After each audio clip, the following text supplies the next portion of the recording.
Educational कहानियाँ channel पर आप सभी का स्वागत है। आज की इस वीडियो में बड़ी ही शिक्षाप्रद कहानी रहेगी। कहानी का नाम है गुरु दक्षिणा। एक बार एक शिष्य ने विनम्रतापूर्वक अपने गुरुजी से पूछा, गुरुजी, कुछ लोग कहते हैं कि जीवन एक संघर्ष है, कुछ अन्य कहते हैं कि जीवन एक खेल है और कुछ जीवन को एक उत्सव की संज्ञा देते हैं। इनमें कौन सा सही है? गुरुजी ने तत्काल बड़े ही धैर्यपूर्वक उत्तर दिया, पुत्र, जिन्हें गुरु नहीं मिला उनके लिए जीवन एक संघर्ष है, जिन्हें गुरु मिल गया उनका जीवन एक खेल है, और जो लोग गुरु द्वारा बताए गए मार्ग पर चलने लगते हैं मात्र वे ही जीवन को एक उत्सव का नाम देने का साहस जुटा पाते हैं।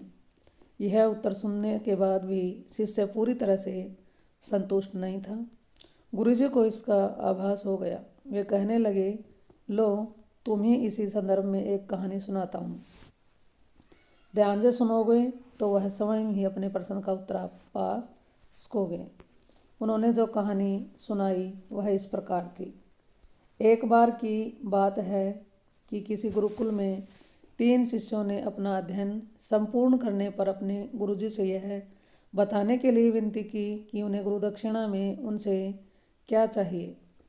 गुरुजी पहले तो मंद मंद मुस्कुराए और फिर बड़े स्नेहपूर्वक कहने लगे, मुझे तुमसे गुरु दक्षिणा में एक थैला भर के सूखी पत्तियां चाहिए, ला सकोगे? वे तीनों मन ही मन बहुत प्रसन्न हुए, क्योंकि उन्हें लगा कि वे बड़ी आसानी से अपने गुरुजी की इच्छा पूरी कर सकेंगे। सूखी पत्तियां तो जंगल में सर्वत्र बिखरी ही रहती हैं। वे उत्साहपूर्वक एक ही स्वर में बोले, जी गुरुजी, आपकी जैसी आपकी आज्ञा। अब वे तीनों शिष्य चलते चलते एक समीपस्थ जंगल में आ पहुँचे, लेकिन यह देखकर कि वहाँ पर तो सूखी पत्तियाँ केवल एक मुट्ठी भरी थी, उनके आश्चर्य का ठिकाना न रहा।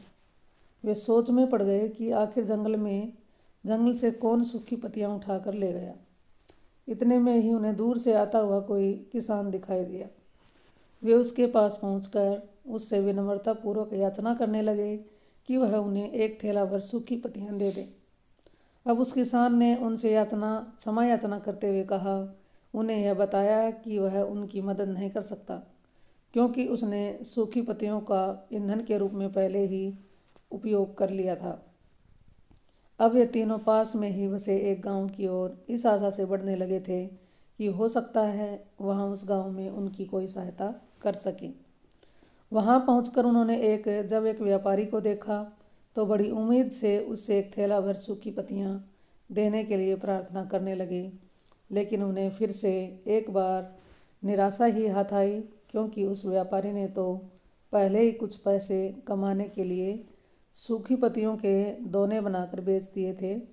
लेकिन उस व्यापारी ने उदारता दिखाते हुए उन्हें एक बूढ़ी माँ का पता बताया, जो सूखी पत्तियां एकत्रित किया करती थी। पर भाग्य ने यहाँ पर भी उनका साथ नहीं दिया, क्योंकि वह बूढ़ी माँ तो उन पत्तियों को अलग अलग करके कई प्रकार की औषधियाँ बनाया करती थी। अब निराश होकर वे तीनों खाली हाथ ही गुरुकुल लौट आए। गुरुजी ने उन्हें देखते ही स्नेहपूर्वक पूछा, पुत्रों, ले आए गुरु दक्षिणा? तीनों ने सिर झुका लिया।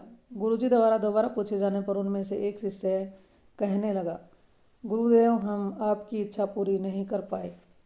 हमने सोचा था कि सूखी पत्तियां तो जंगल में सर्वत्र बिखरी ही रही होंगी, लेकिन बड़े ही आश्चर्य की बात है कि लोग उनका भी कितनी तरह से उपयोग करते हैं।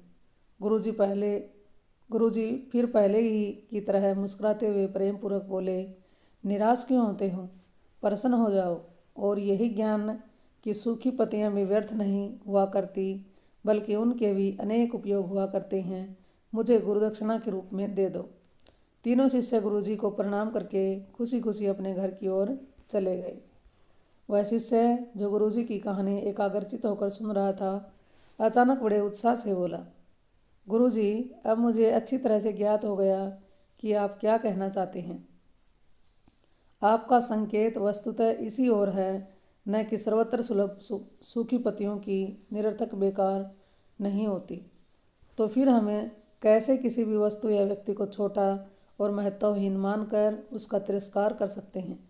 चींटी से लेकर हाथी तक और सुई से लेकर तलवार तक सभी का अपना अपना महत्व होता है। गुरुजी भी तुरंत ही बोले, हाँ पुत्र, मेरे कहने का भी यही तात्पर्य है कि हम जब भी किसी से मिलें तो उसे यथा योग्य मान देने का भरसक प्रयास करें, ताकि आपस में स्नेह, सद्भावना, सहानुभूति एवं सहिष्णुता का विस्तार होता रहे और हमारा जीवन संघर्ष के बजाय उत्सव बन सके।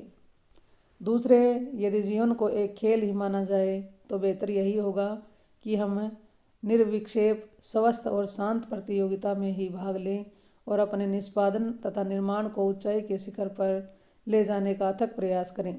अब शिष्य पूरी तरह से संतुष्ट था। अंततः मैं यही कहना चाहती हूँ कि यदि हम मन, वचन और कर्म इन तीनों स्तरों पर इस कहानी का मूल्यांकन करें तो भी यह कहानी खरी उतरेगी। सबके प्रति पूर्वाग्रह से मुक्त मन वाला व्यक्ति अपने वचनों से कभी भी किसी को आहत करने का दुस्साहस नहीं करता। उसकी यही ऊर्जा उसके पुरुषार्थ के मार्ग की समस्त बाधाओं को हर लेती है। वस्तुतः हमारे जीवन का सबसे बड़ा उत्सव पुरुषार्थ ही होता है, ऐसे विद्वानों का मत है। तो ये कहानी आपको कैसी लगी ये ज़रूर बताइएगा और नई नई कहानियाँ सुनने के लिए इस चैनल को सब्सक्राइब कर लीजिएगा। धन्यवाद।